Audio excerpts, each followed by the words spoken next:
Good morning, everybody. We actually got another jacket for Kevin to put on this morning. For those of you I don't know or don't know me, Jeff Nowitzki. I'm the Senior Vice President of Anti-Doping Compliance with the UFC, and I'm here today to present to Kevin Holland his 50-time perfect test history jacket. I know most of you have seen these presentations. For those that haven't, this is something we started a few years ago, recognizing these athletes for a perfect test history under our anti-doping program, because what they do is extraordinary. It's unique not only to MMA, but really to professional sports. They're subject to testing 365 days a year, no notice testing, so unannounced, where doping control officers or DCOs are often knocking on their door early in the morning, late at night, or the middle of the day. And Kevin's got a great recent story, which I think epitomizes these burdens and inconveniences our athletes go through. Back in November, he texted me early one morning saying, "Hey, Jeff, I'm all about this program, but can you tell that DCO when he shows up at my house early in the morning to clearly announce who is on the other side of the door?" I think he said, "I sometimes live a wild life, and in my neighborhood, if you don't announce who you are on the other side of the door, you may find a few extra peepholes in the door." But he's gone through that, or a variation of that, 50 times in his 6.5-year career, and has been perfect. So Kevin, I mean, your legacy is not only your activity. I heard you next door saying you want to fight 6 times this year. Yeah, I did. Your exciting finishes, your ability to step up last minute, but really part of your legacy is being a clean athlete. And you showed us that. You showed the world that. So we really appreciate it. And it's my honor to present to you your 50-time perfect test history jacket. Thank you. Good. Oh, yeah. And make no mistake about it, guys. This is actually a real leather. That's real leather. Picture there. Yes, sir. Good guy. Good. All I do is Awesome. Like jacket. Thank you, buddy. Yep. That's it. Wait. Yes, Jeff. Thanks, Jeff. All right.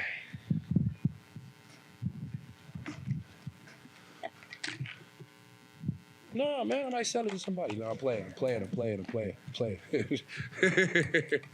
Kev, I get the idea that the story he just shared about you maybe, needing to have your visitors announced might not be the worst drug testing experience you've had. Have you had some crazy, wacky ones, or was that the worst one you've had to deal with? What are we talking about here? Are we talking about USADA, or are we talking about when I was on probation? We'll go with USADA for now. Oh, okay. Nah, honestly, that's usually about as bad as it gets. USADA, they actually have done a really good job. I know they're not USADA anymore, but they've actually done a really good job of always coming to the house, taking care of me. I've had some really good testing agents.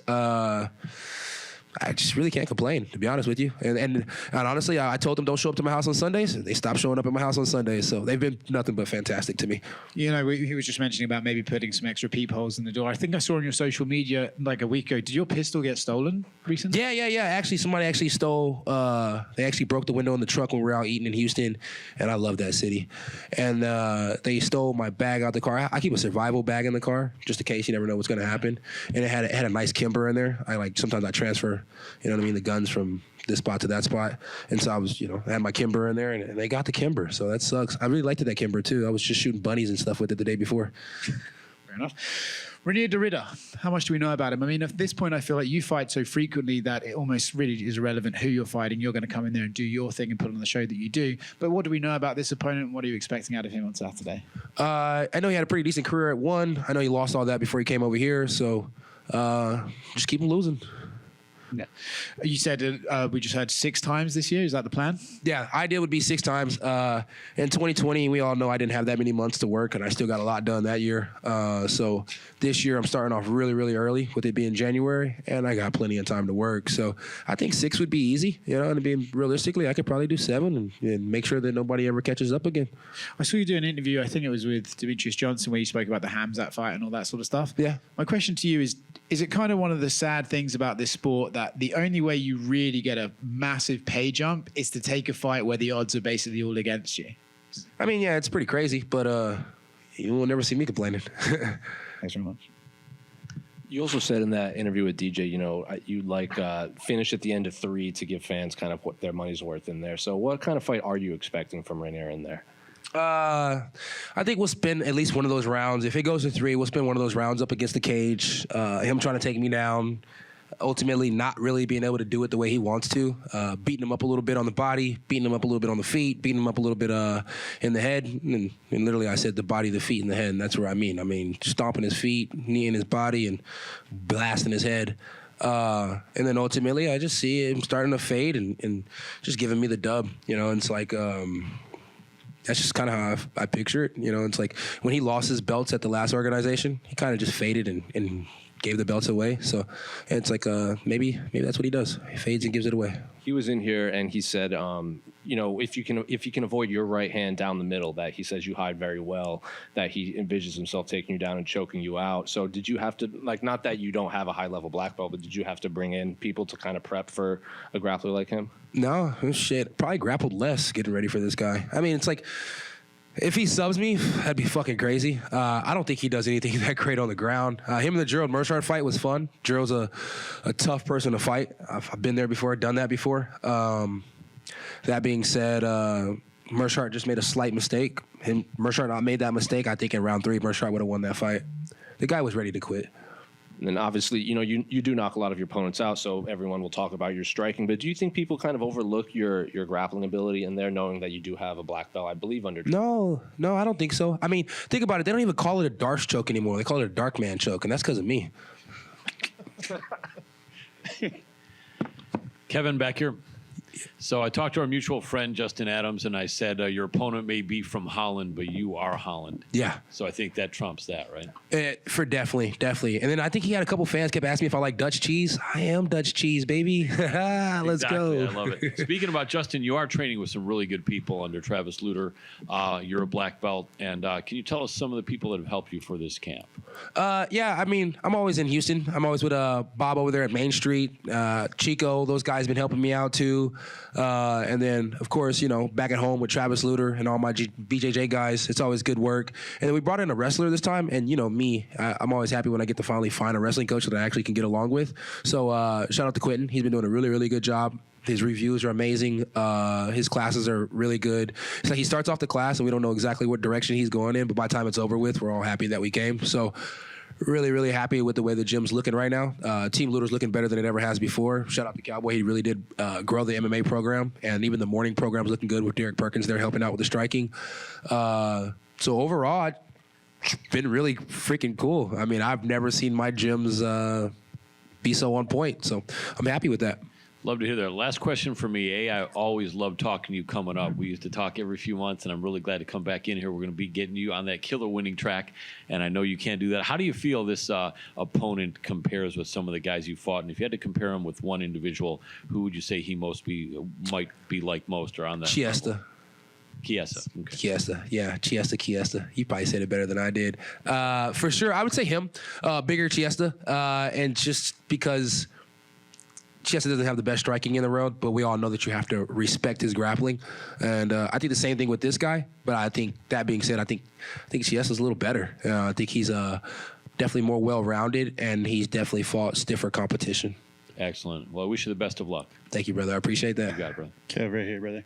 Just kind of going off of what he said there. You saw Reinier downstairs. Was that the first time you saw him? Yeah, first time seeing the guy. I think you were right there. It's crazy. You look at his stats and you look at everything everybody says about the guy, and they say he's 6'4", and he's ex-champ at 205 and ex-champ at 85 in a different organization. So when you put that together and you see a 205er, you're usually thinking like, John Jones when they're 6'4". So, you're like Alex Pereira when they're 6'4". So you're thinking this guy has to be 230 pounds, 240 pounds on the off season, and huge guy. My first time seeing him, he didn't seem to be 6'4", and he didn't seem to be 230 or anything close to that. He seemed to be about a good 6'3", 170 pounds soaking wet, but we all know he's a middleweight, so he's a little heavier than that.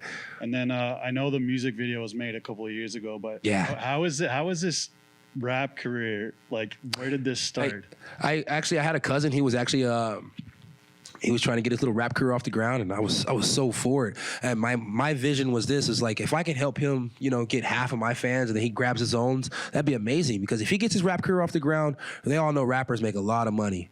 And then people in the family won't ask me for money anymore. They'll just ask him. That was the goal, It just didn't go exactly as planned. So possible collaboration with Bryce Mitchell? Are we gonna make? I got to do a collab with Bryce Mitchell. I need to do a collab with Bryce Mitchell. I need to do a cypher with a couple different UFC guys. But I ain't gonna say too much on it because we know people like to steal their ideas. But I'm damn sure gonna get a country song with Bryce Mitchell because all of Texas needs a country song for me. You know, why not? Hey, Kevin over here. Yeah. Kevin, have you traded any shoes with Dana White recently? No, honestly, we haven't. It's like we haven't done shoes in a long time. I think he has every Travis Scott that ever came out, and that's all he really likes is Travis Scott's. So it's kind of hard to keep that man happy, you know. What's the best shoe you ever sent him, and vice versa, that he gifted to you? He got me some shoes from the shoe surgeon, and there were some shoes that I really, really wanted. Desert Storms, I believe. And then I think the coolest pair of shoes I got him were just the Def Dreams. And they were the Chuckies, just because I knew he had bought his son some Chuckies from the shoe surgeon, and I knew how much those cost. So it was just nice to get him something pretty similar. It just cost a lot less. Save a guy some money. Thank you. Hey, Kevin.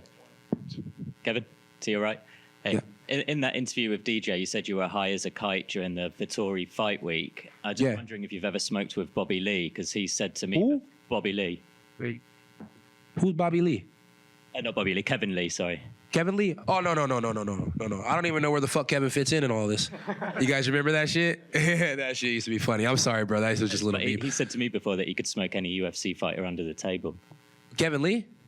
Yeah, he can't outsmoke me. Bobby Green, sorry, Bobby Green. Bobby Green? Bobby Green. No, he can't outsmoke me. No, none of these guys can outsmoke me. Maybe if they're doing like those crackhead things like dabs and shit like that, because I don't do dabs. That's for crackheads. But I smoke weed, reefer, the right way. Blunts, papers. I smoke reefer the right way. And I smoke a lot of reefer. You come play 2K with me, you'll see. You know, we'll play 2K, we'll smoke reefer, and I guarantee you I win. I'll take you up on that. Probably not in 2K, but I win on the reefer. Kevin, I don't know if you've always been big mouth, but it seems like the whole big mouth persona kind of took off in LA. It was like 6 years ago you fought Thiago Santos, and that was sort of a big coming out party for you. How does it feel to be back in LA? And just how do you examine your career from that moment on, where you really kind of launched on a pay-per-view? And it was crazy because the name Big Mouth did pretty much become designed there, like it became permanent there. But I've always been Jabba Jaws. I've always talked during competitions. I've always been that type of guy. That being said, it's been a long time coming, and I honestly finally feel like Big Mouth and Trailblazers combined together, and they know how to show up at the right time, at the right place. I know how to be Big Mouth right here for the media for you guys, and in the fights when I'm already kicking the ass, and I know how to be Trailblazer, which goes out there and gets a very beautiful dub the right way. So, yeah, TBBM, baby. Trailblazer, Big Mouth. Best business moves. well, that's question. You're a part of this stacked card fighting in this brand new arena and in a packed crowd here at LA. How excited does that make you to just get into the octagon and get going? Oh, man. Anytime I get to get in there and get going, I feel great. Doesn't matter what's going on in life. The moment that octagon closes, everything's at peace. Everything's happy. Everything's beautiful. It's the war that I always craved. So definitely happy to be back at home, and definitely happy to check out the new stadium, and even more happy to be back in the fucking cage again. Yeah, I love it. Thank you, guys. Appreciate you guys. Have a good one.